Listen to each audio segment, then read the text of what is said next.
scientists discovered a strange, never-before-seen fish 2,500 meters deep in the ocean. Their bodies are transparent, with even their glowing hearts visible. The most fascinating aspect is that a single fish can burn for over 30 hours without extinguishing, releasing temperatures of several thousand degrees. If they could develop a new type of fuel from this fish, oil would become obsolete. However, these creatures become extremely dangerous when they mature, completely uncontrollable by humans. In 1985, in the 7th mining area of Jeju Island's offshore waters, while drilling for oil, the drill bit malfunctioned. A drilling worker piloted a submersible to inspect the issue. Upon reaching the target location, the ground suddenly trembled beneath him.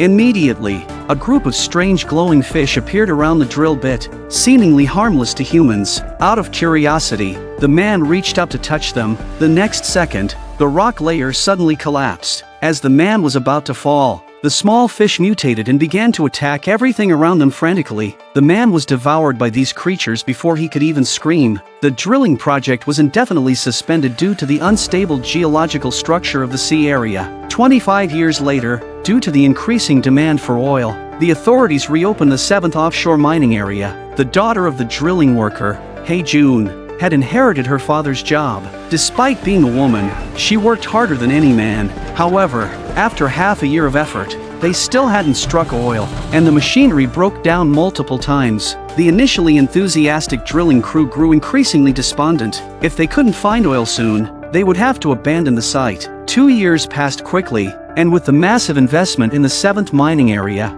they were on the brink of total loss. Headquarters ordered a withdrawal from the site. Captain In Hyuk supported the headquarters' decision and prepared to lead everyone to evacuate immediately. But Hae-jun strongly opposed this, believing In Hyuk shouldn't give up so easily and vowed not to leave until she struck oil. So the authorities sent the veteran Captain Jong-man to persuade everyone to evacuate. Jong-man, an old colleague of Hae-jun's father, had always taken good care of her and knew the mining area well. Jong-man initially intended to convince everyone to leave, but the drilling team didn't want to give up, with Hae-jun being the most determined, because Hae-jun's father was buried in that sea area, having sacrificed his life for oil exploration. Seeing Hae-jun's desire to carry on her father's legacy and attempt one last try, Jong-man helped the team plead with headquarters. Headquarters extended their time by 6 months. Jong-man assured In Hyuk he could withstand the pressure from headquarters and would help the team in the oil extraction process. With someone taking responsibility, In Hyuk reluctantly agreed, but he didn't know Jong-man had other intentions. Jong-man's rich drilling experience undoubtedly boosted the team's morale.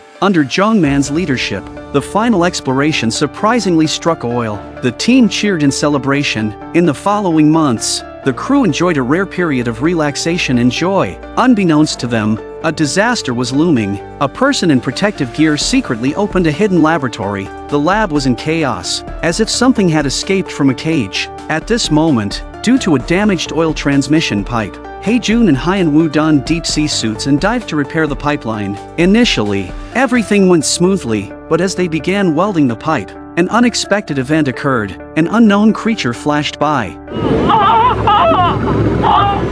knocking over the cable that was suspending them. Hyun-woo plummeted, and their oxygen supply line was damaged. The team rushed to rescue them, but the cable suddenly snapped, and Hyun-woo fell into the deep sea, suffocating to death from lack of oxygen, leaving only the unconscious Hae-jun pulled back up. When Hae-jun regained consciousness, the usually optimistic Hae-jun was deeply shaken, unable to calm down for a long time. After all, her good partner had suddenly died before her eyes. Initially, everyone thought it was a mere operational accident. However, marine biologist Hyun Jong, working on the ship, tried to ask Hae-jun if she had seen anything unusual during the accident. She seemed to know something about the hidden truth behind the incident, but Hae-jun's boyfriend Dong-soo and Jong-man suddenly appeared, interrupting their conversation. Hyun Jong had to give up questioning and left. Back in the lab, Hyun Jong continued her research on the burning fish. At that moment, a man sneaked in out of curiosity and reached into the tank, determined to catch the strange fish. As Chi-soon observed closely, the fish suddenly transformed and shot its toxic appendage onto Chi-soon's lips. Unexpectedly, Chi-soon had a strong resistance, although he wasn't poisoned to death. Within minutes, his lips swelled up like sausages. Despite his swollen lips, Chi-soon didn't forget to flatter Hyun-jong and confessed his love to her. Hyun-jong was extremely disgusted by him and outright rejected his high-profile confession. Hae-jun watched with a smile, as this wasn't the first time Chi-soon had been heartlessly rejected. That evening, Hae-jun, still grieving the loss of her teammate, climbed into the crane where her partner had worked and looked at photos in sorrow. Suddenly, a figure fell from a height, crashing heavily onto the crane, dying in front of Hae-jun. It was none other than Hyun-jong. Hae-jun was utterly terrified by the scene. After a thorough examination, Dr. Moon Hyun concluded that all signs pointed to Hyun-jong's death being a suicide. However, strangely, he discovered many unknown white fluids on Hyun-jong's neck. Upon hearing this, the team immediately suspected Chi-soon, who frequently harassed Hyun-jong. Furious, the crew went to confront Chi-soon. When Chi-soon saw Sang-gu and Jong-yoon, he behaved very unusually,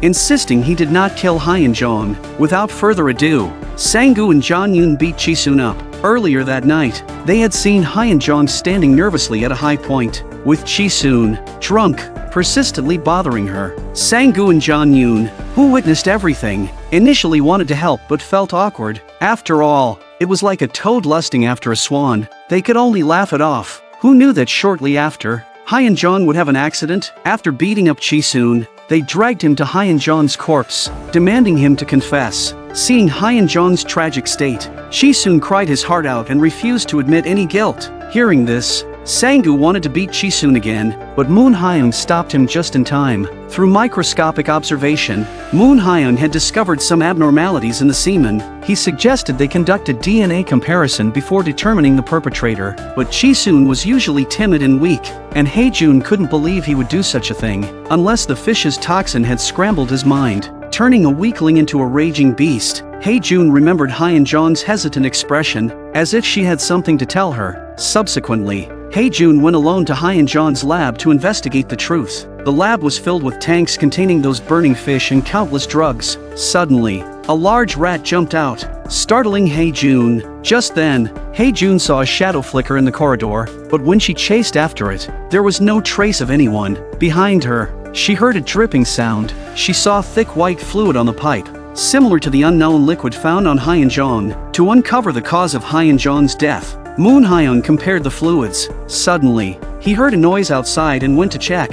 The next second, as he turned his head, he was struck by a deadly force. When the others arrived, they found only a pair of blood-stained glasses on the ground in a scene of complete chaos. Moon Hyun was presumably dead, and Hyun-jong's body had vanished. This confirmed that Chi-soon was the murderer. First, he killed Hyun-jong out of unrequited love, and then he killed Moon Hyun in fear of the test results. Sang-gu angrily grabbed an axe, ready to kill the pervert. Fortunately, Jongman remained calm, stating the situation was too strange and Chi-soon might not be the culprit. They decided to confront Chi-soon, but what the others didn't know was that Chi-soon had been tied up in the oil tank warehouse the entire time and hadn't gone out at all. As the group headed to the warehouse, a monster finally appeared in the oil tank storage, slowly approaching Chi-soon. When they arrived, they found Chi-soon had escaped his restraints and was missing. Hae-jun spotted blood on the ground. Following the blood trail, they found Chi-soon unconscious in a corner. Just as Hae-jun reached out to wake Chi-soon, he suddenly opened his eyes, grabbed her hand, and screamed in terror, trying to run away. The team quickly restrained Chi-soon. When questioned by Hae-jun, Chi-soon seemed deranged, repeatedly claiming he saw a monster. Remembering the monster, he went berserk again. As the team tried to pursue him, the entire drilling platform suddenly shook.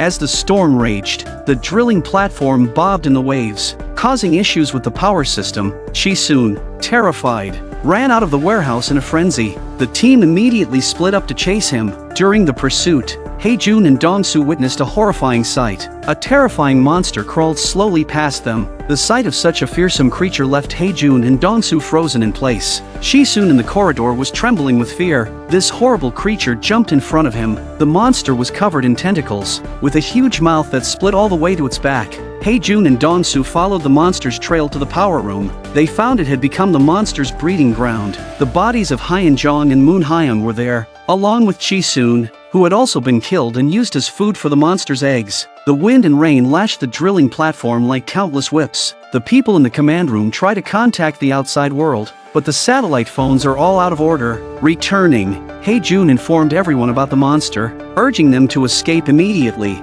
The team was shocked. To verify Hae-jun's claims, Jongman took out a shotgun, intending to check for himself. Despite everyone's pleas to wait for rescue, Jongman insisted, and the others cautiously followed with weapons. If what Hae-jun said is true, it's almost impossible for them to evacuate now that there's no signal and the sea is stormy. Rather than waiting for death, they decided to confront the monster. Sang-gu, a tough guy, now cowered in the control room. The thunder outside sounded like cannon fire, scaring Sang-gu, who, along with John-yoon, nervously ran out. Unexpectedly, they met Jongman and the others halfway. The two sides had just met when the monster that had gone out to hunt for food appeared behind them. Jongman finally saw the terrifying creature. The two strong men were so scared their legs gave out, unable to even run. As the monster closed in on Sang-gu and John-yoon, the team prepared to shoot but found their view blocked by a crate. Jongman radioed for the crate to be moved. In a daze,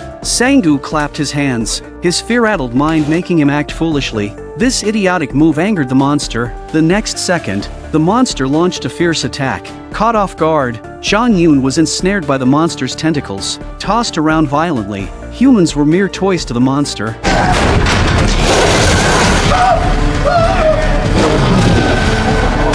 As the monster extended its tongue towards Sang-gu again, Jongman and Hae-jun quickly fired their guns, severing part of the creature's tongue. They managed to save their comrades, and with Jongman and Hae-jun's continuous shooting, the monster finally fell. But as they approached to check, the monster rose again, ready to charge. In a critical moment, Jongman pulled out a lighter and threw it at the monster.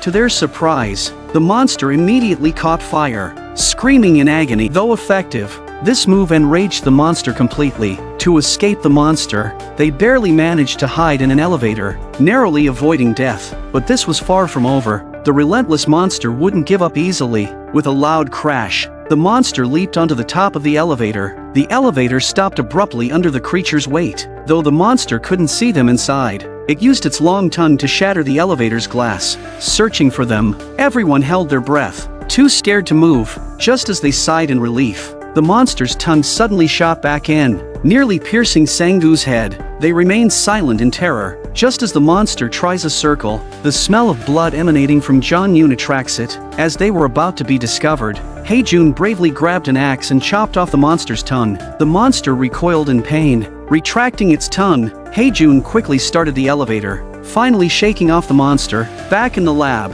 they hurried to treat their injured teammate. Hearing John-yoon's cries, the usually composed Jongman began to panic. In-hyuk, who had been silent, suddenly spoke up. He noticed Jongman seemed very familiar with the monster's weakness. How did Jongman know the liquid from the monster was flammable? Moreover, the lighter he just pulled out belonged to Hyun-jong. Why was it in Jongman's hand? Realizing he couldn't hide the truth any longer, Jongman broke a nearby seawater tank and took out one of the strange fish, placing it in a container. When he activated the switch, the fish started to burn. As Jongman explained, the monster's secret was finally revealed. These were not just fish but a fuel more valuable than oil. Though small in size, once ignited, they could burn for over 30 hours without extinguishing. They were destined to become the new energy source, replacing oil. Years ago, Jongman and Hae-jun's father discovered these creatures, but before they could study them, Hae-jun's father died unexpectedly, and the 7th mining area was shut down. 25 years later, when oil exploration resumed, Jongman and Hyun-jong secretly cultivated these creatures. The experiment was highly confidential, known only to a few. Unexpectedly, during genetic modification, an unforeseen accident occurred. They created a giant fuel fish that escaped the lab, leading to Hyun-woo's death that very day. Upon realizing the monster was out of control, Hyun-jong became increasingly anxious. She worried about everyone's safety and was ready to reveal the truth. To keep the secret, Jongman argued with Hyun-jong, accidentally pushing her off the rooftop in the struggle. Hae-jun, upon learning the truth, was instantly furious. repeatedly blaming Jungman. At that moment,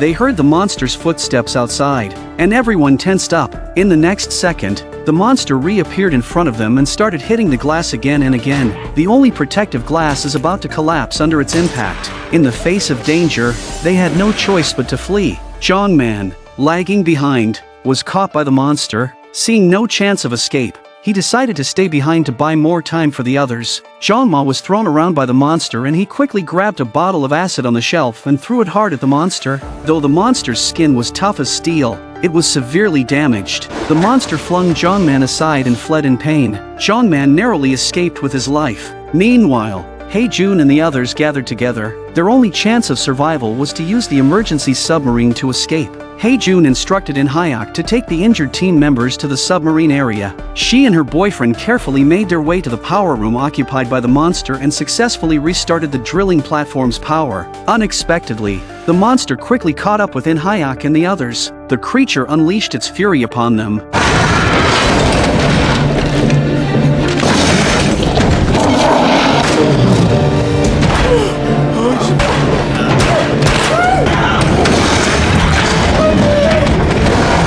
In the chaos, Jong-yoon fell, and Sang-gu rushed to help him. In-hyuk, without looking back, continued to run. Seeing his teammates in peril, In-hyuk, in his terror, locked the hatch, trapping Sang-gu and Jong-yoon outside. He watched as Sang-gu and Jong-yoon slapped the steel door in despair. Ultimately, they couldn't escape their fate. The injured Jong-yoon was dragged away by the monster, while the stunned Sang-gu had his head pierced by the creature's tongue. In-hyuk managed to board the submarine and depart, but the monster wasn't about to let him go. Just as the submarine set off, the monster chased it down. Intent on punishing him, the creature quickly shattered the waterproof glass, causing the submarine to sink to the ocean floor. Jongman, gravely injured, felt immense guilt for the disaster he had caused. To prevent the monster from harming anyone else, he activated the base's self-destruct system, intending to perish along with the creature. Hearing the alarm, Haejun and Dong-soo rushed to the control room to cancel the self-destruct sequence. They quickly realized only In-hyuk had the authorization to cancel it. Meanwhile, Jongman stood alone on the empty deck, creating noise to lure the monster. The creature he created was now to be destroyed by his own hands. Jongman pulled out a giant flamethrower and unleashed a fierce attack on the monster, but the monster didn't burn for long. Though the creature originated from the fuel fish, it had evolved to withstand such ordinary flames. Desperate, Jongman grabbed a steel pipe and leaped, stabbing it into the monster's body. At the same time, the monster extended its tongue, gravely wounding Jongman and lifting him high into the air. But this was Jongman's plan. He quickly lit his lighter, and under Haejun's watchful eyes, ignited the monster's tongue, turning both himself and the creature into a fireball. Instead of causing fatal injuries, the monster becomes even more crazy. As Haejun stood frozen in shock, the monster lunged at her. To protect the terrified Haejun, Dong-soo rushed forward, pushing her aside, but was seized by the monster and dragged into the sea. Fortunately, as the monster fell into the water, Dong-soo grabbed a cable tied to the deck and escaped. They cried tears of joy, but the crisis was just beginning. The monster, now with its outer layer burned away, was poised to attack again. Haejun, riding a motorcycle, managed to rescue Dong-soo from the monster's grasp. Their joy was short-lived as the monster climbed back onto the deck. Appearing behind Dong-soo, the creature seemed impossible to shake off. To protect Haejun, Dong-soo charged at the monster again. This time, he wasn't so lucky. In Haejun's desperate screams, the monster bit into Dong-soo and leaped into the sea. Now, Haejun was the last person left on the drilling platform. Did you think the monster would spare her? That's impossible. The monster climbed back onto the platform, filled with rage. Haejun mounted her motorcycle, ready for a final battle with the monster. The creature quickly charged at her. Thankfully, Haejun was agile and easily dodged the attack. She picked up a flare gun from the ground and shot it at the monster, aiming to enrage it completely. Haejun then engaged in a fierce chase on the platform, riding her motorcycle. Just as the monster was about to catch up, Haejun skillfully used the terrain to lure the enraged creature under a scaffold. The monster was instantly trapped under the collapsed structure, unable to move. Seizing the opportunity, Hae-jun revved the motorcycle's engine to the max and executed a perfect drift. She planned to trigger a massive explosion by igniting the motorcycle. Unexpectedly, the monster's vitality was so strong that it didn't die. Terrified, Hae-jun ran towards the drilling area. Upon seeing the drill above, she had a bold idea. She decided to use the drill to kill the monster. As the monster closed in, Hae-jun stood beneath the drill, holding a remote control, ready to lure the creature into the trap. As the creature stepped into the trap zone, Hae-jun quickly pressed the switch. The drill dropped instantly, pinning the monster in place. Even then, the stubborn creature grabbed Hae-jun with its tentacles, but she managed to activate the drill. As the drill started to rotate, the monster's brain matter splattered everywhere. She finally destroyed the mutated, terrifying creature. At that moment, the base's self-destruct sequence had already been activated. Hae-jun mounted her motorcycle again and, as the platform exploded, she plunged into the sea. The rescue team finally arrived. A signal flare shot into the sky from a buoy, and Hae-jun, standing on the buoy, was successfully rescued. From the helicopter, Hae-jun watched as the 7th mining area sank before her eyes, realizing that the monster didn't come from the deep sea but from human greed. Later, Hae-jun used a submarine to return to the depths of the ocean. When she saw the hopeful messages her teammates had once left on the oil pipes, she could no longer hold back her sorrowful tears. The story ends here.